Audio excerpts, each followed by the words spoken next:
कोकणातला कोणताही सण असो किंवा पाहुणे आलेले असू देत, चिकन वडे झालेच पाहिजे। कोणताही सण असला की तो चिकन वडे शिवाय पूर्ण होत नसतो।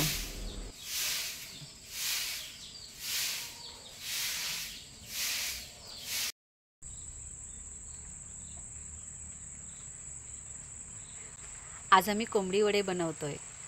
गावातला सगळ्यात प्रसिद्ध आणि सगळ्यात आवडीचा पदार्थ म्हणजे कोंबडी वडे।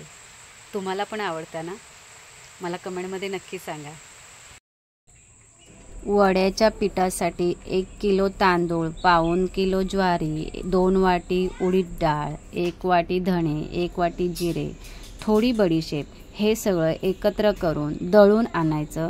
त्यानंतर आपल्याला हवं तेवढं पाणी घालून पीठ मळून घ्यायचं, जाडसर किंवा मऊसूत।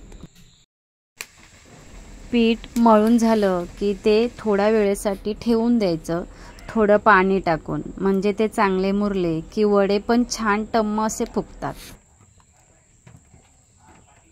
मळून ठेवलेल्या पिठाचे गोळे करून थोडे पाणी किंवा तेल लावून केळीच्या पानावर किंवा पिशवीवर गोल आकाराचे थापून घ्यायचे आणि गरम तेलात सोडायचे।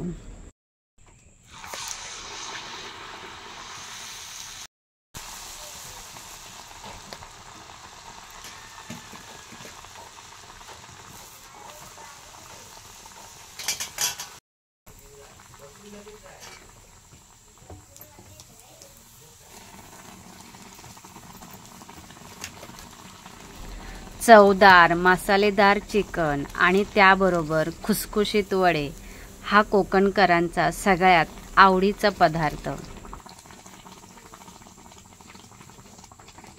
थोडे खरपूस असे तळू द्यायचे।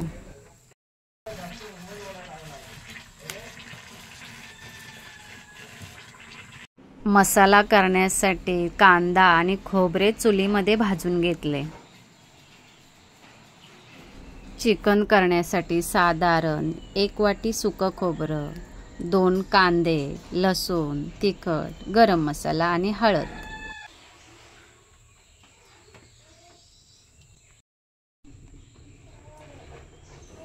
भाजलेला कांदा सोलून घेतला, खोबरे किसून घेतले, त्यात गरम मसाला, मीठ आणि लसूण हे एकत्र करून मसाला वाटला। फोडणीसाठी लसूण, कढीपत्ता, हळद, मीठ घेतले। त्यानंतर पातेल्यात तेल गरम करून त्यावर फोडणीसाठी लसूण, कढीपत्ता, तिखट, वाटलेला मसाला हे सर्व घालून फोडणी दिली। चुलीवरचे वडे आणि चिकन म्हटले की खूपच मजा खाण्यासाठी। चुलीवरच्या जेवणाला चव काहीतरी वेगळीच, भारीवाली, खाऊन मन आणि जीभ तृप्त करणारी अशी ही चुलीवरची चव।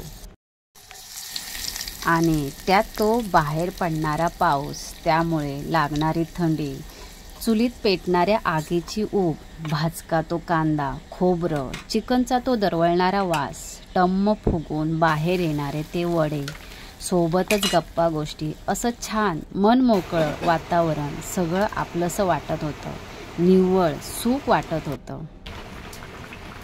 चिकन आणि वडे होत असताना त्या खमंग वासाने तोंडाला तर पाणी सुटले होते।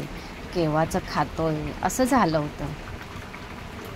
चिकन थोडं परतून घ्यायचं आणि त्याला चांगली उकळी येऊ द्यायची।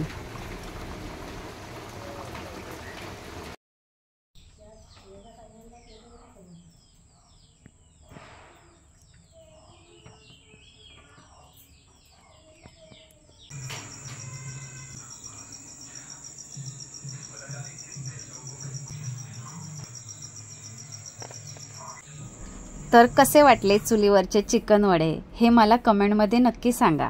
एपिसोड आवडला असेल तर लाईक करा आणि चॅनलसुद्धा नक्की सबस्क्राईब करा। भेटूया पुढच्या एपिसोडमध्ये।